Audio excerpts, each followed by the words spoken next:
did you first become interested and involved in researching the case? Well, I became involved as a journalist back in the mid-1970s when I was living in New York, and the Village Voice sent me on a story assignment. I'd met a researcher named Richard Sprague not long before that, who had first aroused my interest. Is it Richard A. or Richard E. Sprague? That's, well, let's see, which one was it? Not the one who was former head counsel was A. Okay, it was Richard E., Okay. who had done a lot of photo analysis, and I found remarkable his research and interest in not only the JFK but the other assassinations. And he piqued my interest, and then I wanted to write about it, and the Voice got me on the trail. And then I spent a couple of years during that period investigating, interviewing witnesses, discovered that there hadn't been very many journalists going out on this strange trail around the country, and a lot of people I talked to had been interviewed pretty much for the first time. Okay, and was that around the same time that you were interested in Popkin's second Oswald book? Was that later or? Well, I was what had happened was that the Assassination Information Bureau had alerted me that Professor Richard Popkin, who had written a book, very fine book called The Second Oswald, had some new information on the Kennedy assassination that he was about to announce to the world, and that was why the Voice sent me to San Diego to see what he'd uncovered, and that indeed is what led me to Richard Case Nagel and a long, very strange personal relationship with him and researching his life as a double agent. So your background was journalistic Right. before you even became interested in the Kennedy Oh yeah, assassination. I was a sports writer with Sports Illustrated, and then in the late 70s I worked for TV Guide magazine. Why is this issue so important now after 3 decades have passed? Well, I think it's still important because it is increasingly clear that the truth about what happened to President Kennedy has been deliberately withheld from the American people. The truth about the murder of a head of state, which may indeed have been a coup d'etat in our own country. And I don't think that the country has ever recovered from what happened that day. I think it's still a gaping wound in our national psyche. I think that this is obvious from how many people are still interested in finding out the truth, and how many people don't believe the official verdict of the Warren Commission that Lee Harvey Oswald was some kind of loner who just went off on his own and did this.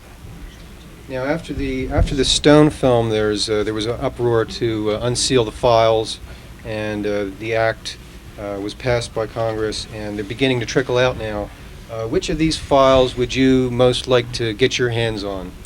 I guess I'd like to see the House Committee's Mexico City file. I think Mexico is a big key to solving what happened.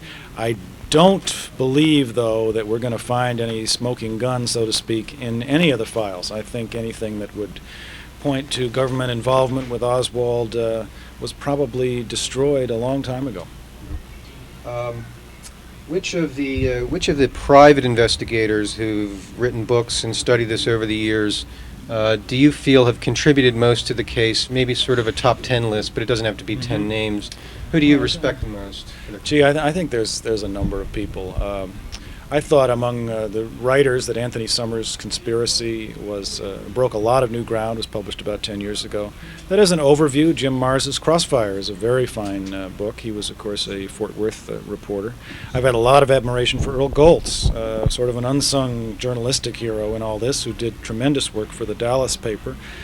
Peter Dale Scott, researcher in Berkeley, California, and professor, has probably done more with putting together a lot of the linkages between various agencies than anybody. And Mary Farrell and Gary Shaw in Texas are two wonderful people. Mary is, what can be said about her that hasn't been said? She's more than the queen of the assassination research community. She's sort of the centerpiece, or what's the word, fulcrum, around which so much revolves, and her tireless interest in all this has been what's kept the issue alive to a large degree.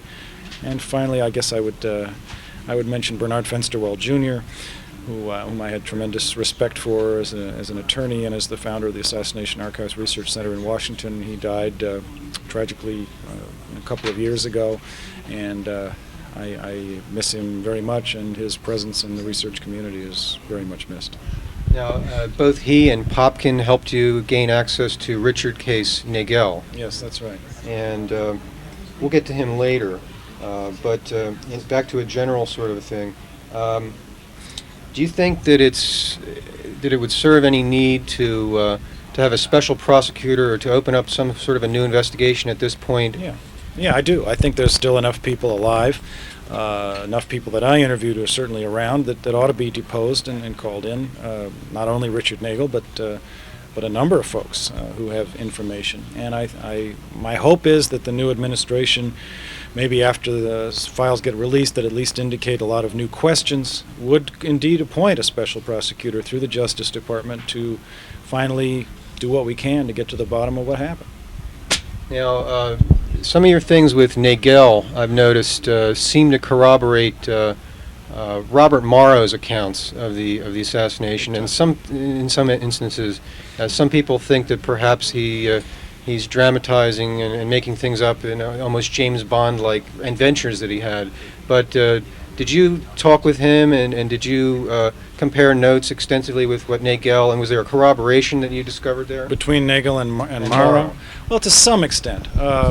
What interested me originally about Morrow, after he wrote a novel called Betrayal back in 1976, and why I went to interview him, was he was the first writer or person that I knew of to. He wrote quite a bit about Richard Nagel in his book, in a fictionalized version, using the alias that Nagel in fact had used when communicating with the FBI in 62, 63. So I figured, well, at the very least, Morrow knows somebody who's got some information on this man. So I went to see him, and he was somewhat reluctant at that point to talk about this. But years later, I recontacted Bob Morrow, and he told me that he had two sources on Nagel, he didn't know Nagel himself, but that his case officer, Tracy Barnes, who was a CIA official at the time, and also a fellow that he said used the name William Bishop, had known of Nagel, and that his information in his novel was based upon these two sources. Well, Barnes was dead, but Colonel Bishop was still alive at that time, and I went out to Texas and managed to interview him, and he indeed corroborated a lot more, just without prompting, that Nagel had told me than Morrow had even indicated was there. Now, Tracy Barnes, does the record of the files that we've seen, and Desmond Fitzgerald and Richard Helms and these people, do they seem to have an involvement with some of the things that went on with leading up to the assassination, and David Atlee Phillips and Winston Scott and these characters? Do you think that they have their hands in this case in some way? Well, I do. I don't necessarily think that they ordered the assassination of President Kennedy. In fact, I don't believe that the CIA hierarchy did that. But I certainly think there was an intelligence operation going on that was utilizing or involving Lee Harvey Oswald in some fashion that we don't know about, and that Desmond Fitzgerald, who was in charge of Cuban affairs at the time and died, I think, strangely, in 1967 as the Garrison investigation was heating up. Tracy Barnes, who had been one of the people in charge of the Bay of Pigs and E. Howard Hunt Jr.'s boss with the Domestic Operations Division in the early 60s. David Phillips, who was in charge of the Cuban affairs staff in Mexico City at the time. I think certainly all these people had some knowledge of Lee Harvey Oswald before the assassination and had to cover things up to cover their own behind, as it were. Perhaps because a finger would point at them unjustifiably, but they had to put the lid on this quickly. Now, some of the intelligence aspects of the case sometimes can be a little confusing for people, in that the definition between an operative and an agent, and the idea that many of the operatives may have been used by more than just the Central Intelligence Agency. Central Intelligence Agency being just one small part of this whole complex. Right. Does Nagel?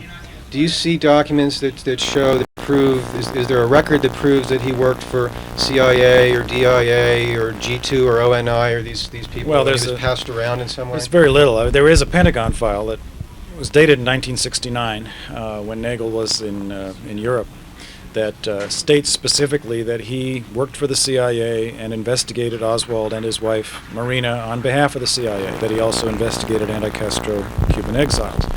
That's the strongest piece of evidence that I've seen that indicates this. Originally, there's a lot on paper that I have that his background was in military intelligence. He was stationed in the Far East. He was in Tokyo when Oswald was there.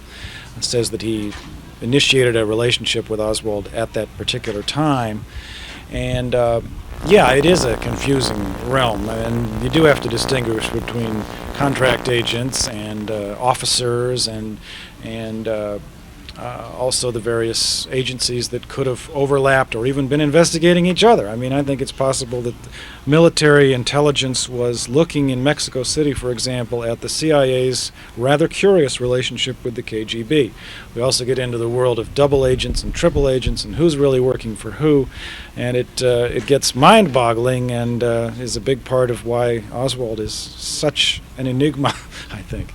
That was one of the interesting, eye-opening things about your book, is that the implications that if Nagel is legitimate, he seems to be implying that both he and Oswald may have been double or even triple agents, and that Oswald was a sincere Marxist, at least to some degree, and that he may have actually had some allegiance to the KGB, and the CIA may not have known which side of the fence he was on and felt he was a convenient scapegoat and were setting him up apparently for months in advance.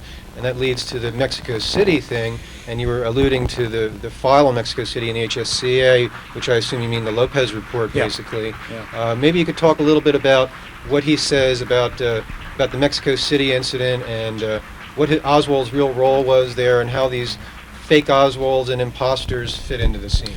Yeah, well, it's a very elaborate, complicated story. As I say, I mean, it could be that, I mean, Oswald was certainly no high-level operative. I mean, he was young, he was a kid, he was unstable. I think that's true. I think that the CIA would, if anything, have been, using him in the sense of seeing who surrounded him. Maybe, who would come to him, approach him about this or about that. Nagel was higher up. I mean, he was no slouch. He'd been around intelligence circles for quite a while, and says that in Mexico City, during the Cuban Missile Crisis period, that is when he received an assignment from the CIA to become a double agent, go to the Soviets, and that the Soviets, in fact, were the parties that originally became aware of an assassination plot against President Kennedy's life, and not involving Lee Harvey Oswald at that point in time, but also wanted Nagel to keep an eye on Oswald, who had just come back from the Soviet Union. And yeah, I think that there's so many questions about Mexico City. Winston Scott, who was the CIA station chief at the time in Mexico, had been for some years, is a fascinating and also very enigmatic figure that has never been researched or written about very much. And I mentioned in the book this manuscript that he had been writing at the time of his rather strange death in 1971, where he apparently, according to two CIA people I talked to who saw the manuscript, alludes to a relationship as a double agent with the Soviets himself, going back to the late 40s and 1950s. And we're talking about the CIA station chief in Mexico, and then all this intrigue of Oswald going to the Russian embassy and the Cuban embassy, and Nagel, who's he working for? It's a world of the world of deception, where everybody is pretending it's like a hall of mirrors. Who is who? You can't really tell, and you can't tell the players with a scorecard even if you got one. So all these things make it very, very hard to know who ultimately was able to, well, who pulled the trigger in Dealey Plaza. I mean, who had the vision to manipulate this situation perhaps to suit their own ends, and use this whole weirdness going on between the CIA and the Russians to take a guy or an inconsequential fellow named Oswald who happened to be enmeshed in all this and utilize him as the patsy in the assassination. Now this gets back, and you had just alluded to this, to the idea, and this is an eye-opener in the title of your book, the man hired to kill Oswald before the assassination. How convinced are you, and what is it that convinces you that enough to put that into your title, that he really was told by the Soviets or suggested to go get Oswald and stop the killing of Kennedy?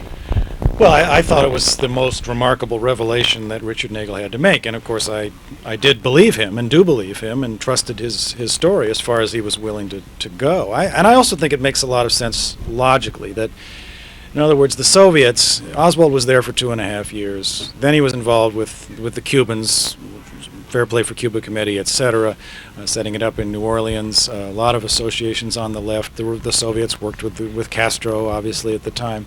And if they were concerned that if they had awareness of what was going on, and let's say that the plot was coming from extremist right-wing elements of the United States, with ties to big oil money, to the Mafia CIA alliance, etc., and they saw this, and they saw that the attempt was going to be to pin the blame on Castro and perhaps themselves. At the same time that they had indeed, Khrushchev and Kennedy, I wouldn't call them friends, but they had reached an accommodation after the Cuban Missile Crisis where the two countries were starting to talk to each other, signed the nuclear test ban agreement in the summer of '63. I mean, they didn't want Kennedy out of there. Nagel said that the Russians were the last people that wanted to see Kennedy dead. And so I think it makes sense from the KGB's point of view that, knowing all these things, that they would try to do something about it. What he was told to do, according to him, was to either convince Oswald he was being set up, that this was a phony deal, that these two Cubans that were telling him we got to retaliate for the plots against Castro's life, you got to help us, that these two Cubans were really ex-CIA Cuban exile fanatics. They weren't working for Fidel at all. If he couldn't convince Oswald of this, Nagel, then he had to go to Mexico City and kill him. And obviously he didn't do it, and for whatever reasons, some of which I can speculate on, instead he took himself out of the picture by getting himself arrested, and we've lived with the results ever since. Now, obviously, there's many views of conspiracy theories, and sometimes they overlap and intersect. Now, it's interesting that obviously there's a maze of disinformation here, and some of it is purposeful. And you had alluded to the blaming it on Castro theory. Now, the Warren Commission, interestingly enough, seized on that and rather convincingly debunked that. The story with D in the Mexico City and the Buchanan brothers and Sturgis obviously were planning false information about Oswald being in Miami. That's one of the good things the Warren Commission did, I think, in terms of debunking theories. What is really conclusive about the... no, that's not the question I want. The question is, if the Warren Commission decided that was not true, and that this was coming from intelligence sources, why? And the false Oswalds, if he was in Mexico City, which they decided, because they said he was home, or he was at the school book depository, or in Mexico, when all these false Oswald sightings happened. Now, why is it that if they debunked this and just sweepingly said, okay, all of these are false, obviously an alarm should have gone off. Who is it running around planning this false information even before the assassination? And how can they excuse not going into that? And who has is there any investigative work on that as to who was really setting up Oswald that's conclusive or corroborated in any way? Well, you're asking kind of two big questions here. Yeah. With the Warren Commission, I think that they set out from the very beginning, and perhaps for good reasons from their point of view, to put a lid on this. Not necessarily... Well, let's say, for example, that the Warren Commission was told by the CIA or the FBI that, look, there may be a conspiracy here, and it looks like the Castro did it, or they had help from the Soviets, and if this comes out, we're going to be in World War III, and let's just go with this Oswald lone assassin. The supposed psychology of getting Warren to do this in the name of of saving the world, basically, which I could understand that. I'm not, and of course it would have been a lie. I mean, it was made to look that way. I think the intent of the conspirators was definitely to spark an invasion of Cuba, to make it look like Castro was behind Oswald, and I'm sure that that's the case. So I think that the Warren Commission just was not going to look at a lot of things, and you did have people on the Warren Commission like Allen Dulles, who wanted to protect intelligence secrets, been head of the CIA for forever, fired by Kennedy. You had I think Senator Russell. I uncovered in the course of my research via the Russell Memorial Library in Georgia. He's dead, but before he died, indicated he thought there may have been a conspiracy. He was head of the committee that oversaw CIA activities back in 1963. They sent me a memo that they'd discovered in his desk, which said that as early as December of '63, shortly after the Warren Commission was formed, he suspected there was something very weird going on between with Earl Warren and the whole commission investigation. He said, I must insist on outside counsel. Something is wrong here. The FBI and the CIA and this whole world, there's something very weird going on. So I think, but he didn't say anything about it directly till almost before he died. So. He apparently spurred on Harold Weisberg to some degree. Yeah, I guess that's true. Let's pursue this. And as far as hard evidence about who was really behind Oswald, there's a long list now of certainly in New Orleans indications that he was in touch with David Ferrie and with Guy Bannister. And what was that all about? Were they using him, or did he think he was using them? If he was indeed a Trotskyite leftist, then did he think he was penetrating Bannister's right-wing group on behalf of Castro? And yet what was really going on was that they were setting him up to take the fall in the assassination of President Kennedy? I think that's a possible scenario. I think we're going to see this year, as further research comes out, that the Warren Commission was not entirely false about some of its conclusions, that Oswald was an unstable person, that he probably was basically ideologically a left-winger rather than a CIA agent. I would go along with these things, although I do think certainly he was set up in the assassination by other people to take the fall. A couple more quick things, and I'll let you go. Richard Case Nagel, there's a lot of suspicious deaths involved in this case, and obviously he was worried about that from day one. Right. The reason he walked into the bank and shot holes in the bank. And he apparently had kept extensive documentation, some of which apparently you've acquired, but in the event of his death, somewhere there is a cache of documents that will come out. Yeah. Is that still there, and is there any way that that he would reveal this before his death? Well, I don't know. I assume it is still there, or he might not still be alive. And as far as he is still alive, although he's not communicating with me or any other researcher that I'm aware of at this point. I think if he was subpoenaed in a special prosecutor investigation by an official government agency, he would talk. I think that he's maintained that there is, for example, a photograph of himself with Oswald in Jackson Square, New Orleans, which he had a vendor take, which is squirreled away in a bank vault in Switzerland, I believe. That there was a tape recording that he was able to make of the conspiracy of Oswald, of himself, and two other individuals talking in the late summer of '63 about their plans. I don't know that this tape exists. I've never heard the tape, but I believe it does, and it's another reason why he's still around. So yeah, I think that we would need, though, some kind of legitimate official investigation to bring him out of hiding. But I think it's something that ought to be done, or at least attempted. I think one of the obvious problems is the media may not, in general, be necessarily deceptive or involved in the cover-up, but it's such a complicated case that they throw their arms up and can't make any sense of it and tend not to get involved a lot of times. And a lot of times when, I don't know how many interviews you've done with the media, but they tend not to ask the right questions, or at least that's the complaint a lot of times from the researchers. Yeah. Now, I have an interesting question for you to finish up with, and a lot of times people like when I ask this, is if you were interviewing yourself, what would you like to hear as a question? What would you like, what's the heart of this matter to you? Oh, that's a good question. If I was interviewing myself, I would want to get to the hard information that I know, and also to realize, to say, honestly, candidly, that I don't claim to have solved the assassination. I tried in my very long book, some say it's too long, to offer a variety of new leads that other people or an official investigation could pick up. But if I was interviewing myself, I would, I'd say, hey, you're saying that Nagel warned the FBI about this, that the Soviets tried to stop it. Tell us about this. What do other people? I was able to interview quite a few people who knew him or have known him through the years. What did you find that they were able to corroborate? What is this about? 3 earlier plots to kill the president. And and why do you believe this man? Why should we believe him more than a lot of these other characters who've come out of the woodwork in recent years? And I would try to answer that to the best of my ability.